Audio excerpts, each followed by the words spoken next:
Halo semua, Assalamualaikum warahmatullahi wabarakatuh. Perkenalkan, nama saya Ubaidillah. Saya adalah seorang guru dari Yayasan Hasnur Center yang juga memiliki peran tambahan sebagai seorang trainer untuk membantu para guru di sekolah saya dan guru-guru di luar sana untuk bisa mengajar lebih efektif. Pada kesempatan kali ini saya akan sharing apa-apa yang telah saya dapatkan dari program sertifikasi konseling, terapi, dan coaching yang saya ikuti selama 3 hari terakhir ini. Saya akan membahas satu persatu yang akan saya mulai dari konseling. Oke, jadi berbicara tentang konseling. Mungkin sering kita dengar konseling, bimbingan konseling di sekolah ya, pemirsa. Jadi apa sih sebenarnya konseling? Jadi pada hakikatnya hubungan dalam konseling itu bersifat membantu atau helping relationship gitu ya, bukan memberi atau giving atau mengambil alih pekerjaan orang lain. Jadi ada beberapa karakteristik yang ada pada sebuah konseling. Jadi yang pertama, karakteristiknya adalah ada afeksi, kemudian ada intensitas, kemudian ada pertumbuhan dan perubahan, kemudian yang keempat, karakteristiknya adalah privasi, yang kelima adalah dorongan, dan yang keenam adalah kejujuran. Jadi kejujuran ini juga penting ya dalam hubungan konseling. Jadi kalau tidak jujur berarti bukan karakteristik dari konseling. Kemudian eh, bicara tentang keterampilan dasar dari konseling, yaitu ada beberapa juga ya. Yang pertama adalah attending. Jadi kayak hadir gitu ya, atau active listening. Kemudian yang kedua ada opening, jadi membangun hubungan yang baik. Ini keterampilan-keterampilan dasar yang harus ada pada sebuah konseling. Kemudian structuring, yang ketiga yaitu masalah waktu, tindakan, dan sebagainya. Kemudian yang keempat ada paraphrasing, yaitu mengulang dengan bahasa konselor. Yang kelima ada reflection of feeling atau empathizing. Ini pemantulan perasaan, mencoba berempati. Kemudian keterampilan dasar berikutnya ada clarifying, keterampilan mengklarifikasi, ada keterampilan questioning. Nah, ini pertanyaan ya, baik itu terbuka maupun tertutup, dan ada confrontation, ada konfrontasi, ada reframing, yaitu membingkai sudut pandang konseli, ada reassuring, ada summary. Jadi reassuring tadi adalah penguatan, dan summary kesimpulan, serta yang terakhir ada termination atau pengakhiran. Itu tadi beberapa keterampilan dasar dalam konseling. Nah, alur pelaksanaan konseling ini bisa mengikuti alur WDEP, yaitu W-nya adalah wants, yaitu eksplorasi quality word counseling, keinginan, kebutuhan, persepsi, dan tingkat komitmen.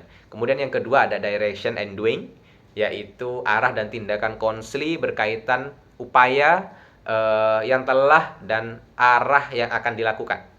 Kemudian yang ketiga alurnya ya kan tadi WDEP ya, WD, kemudian yang ketiga berarti E, evaluation. Jadi ada evaluasi diri, evaluasi keinginan, dan komitmen terhadap tujuan. Kemudian yang keempat, P-nya adalah planning dan komitmen. Jadi perencanaan ya, planning, perencanaan baru, dan komitmen konseli untuk memenuhi kebutuhannya. Jadi itu tadi beberapa aspek yang perlu kita tahu, perlu kita highlight, perlu kita garis bawahi tentang konseling.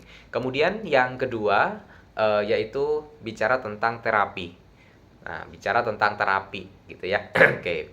Terapi tentu erat kaitannya dengan yang namanya stres gitu ya. Stres negatif yang pada umumnya orang keluhkan.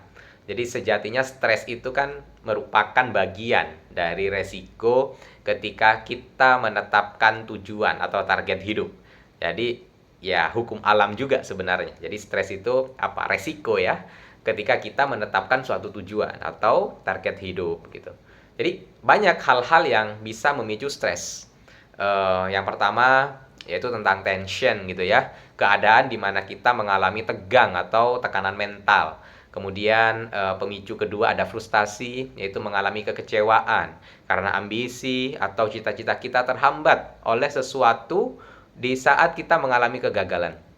Kemudian yang ketiga ada konflik, rasa ketegangan, kecemasan yang disebabkan sukar menentukan dua pilihan atau lebih, serta hal yang memicu stres berikutnya merupakan krisis gitu ya, yaitu kejadian mendadak sementara upaya untuk mengatasinya di luar kemampuan kita. Nah, banyak sekali ragam terapi untuk meminimalisir yang namanya stres ini. Yang pertama ada terapi suara, ada terapi pijat, ada terapi nutrisi, terapi herbal, terapi doa, terapi meditasi, dan lain sebagainya. Kemudian bisa kita simpulkan ada sebuah statement yang cukup powerful dalam sesi ini, yaitu siapa yang rileks, dialah yang akan sehat. Jadi semua terapi ini hanya memicu terjadinya harmonisasi dari kerja sistem kesehatan pada tubuh kita. Tubuh itu jasmani, tubuh itu pikiran, dan tubuh itu rohani juga bagi manusia, begitu ya. Oke, tadi bicara tentang terapi. Kemudian yang ketiga, kita akan bicara tentang coaching gitu ya. Coaching, oke. Jadi orang itu kan perlu ya yang namanya sebuah solusi dari permasalahan hidup atau apapun yang perlu segera diselesaikan atau di-solve gitu ya. Oke, jadi suatu solusi ini tentu harus memecahkan inti dan akar masalahnya dan membantu orang untuk survive, merasa aman dan terus maju. Tentu solusi ini bukan satu untuk semua gitu ya, atau bukan all size gitu. Jadi solusi ini tentu spesifik terkait dengan individu kita gitu ya. Oke. Jadi coaching ini sebenarnya membantu kita, membantu klien kita, membantu Anda semua gitu ya untuk berpikir kreatif. Yang pertama. Kemudian yang kedua, membantu membangkitkan kesadaran diri. Yang ketiga, membantu menggerakkan mental ke depan. Yang keempat, berkomunikasi dengan efektif. Nah, coaching ini tentu membuka potensi orang untuk memaksimalkan kinerja mereka sendiri. Ini yang membantu mereka untuk belajar daripada mengajar mereka gitu ya. Jadi kalau kita membantu kesadaran atau penyadaran kepada mereka, sebenarnya itu lebih powerful dalam prinsip coaching ini. Nah, kemudian yang menjadi pertanyaan, apa yang terjadi selama coaching gitu ya. Jadi kan ini merupakan proses perjalanan mental untuk mempersiapkan orang itu maju ke depan untuk mencapai tujuan dan impian menggunakan cara berpikir yang baru. Nah, apa yang terjadi selama coaching tadi? Yang pertama, bangkitnya kesadaran baru. Kemudian yang kedua, muncul perspektif yang lebih luas dan dalam. Ini seharusnya begini ya. Kemudian yang ketiga, mindset baru yang membantu orang itu melangkah maju. Dan yang keempat, tentu kondisi mental yang lebih baik. Nah, gimana tahapannya? Ada grow coaching model itu ya. Jadi grow, tumbuh. Nah, ini singkatan. G-nya adalah goal, yaitu menetapkan tujuan yang jelas. Jadi kalau kita melakukan coaching, tentu apa dulu tujuannya?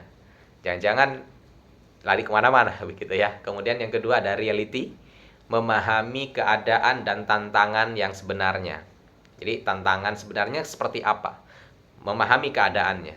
Kemudian yang ketiga, GRO, option gitu ya. Membuat opsi-opsi untuk mencapai goal itu sendiri. Dan yang terakhir ada W, yaitu will, membuat rencana tindakan dan menguatkan komitmen terhadap rencana dan tindakan yang telah kita buat tadi.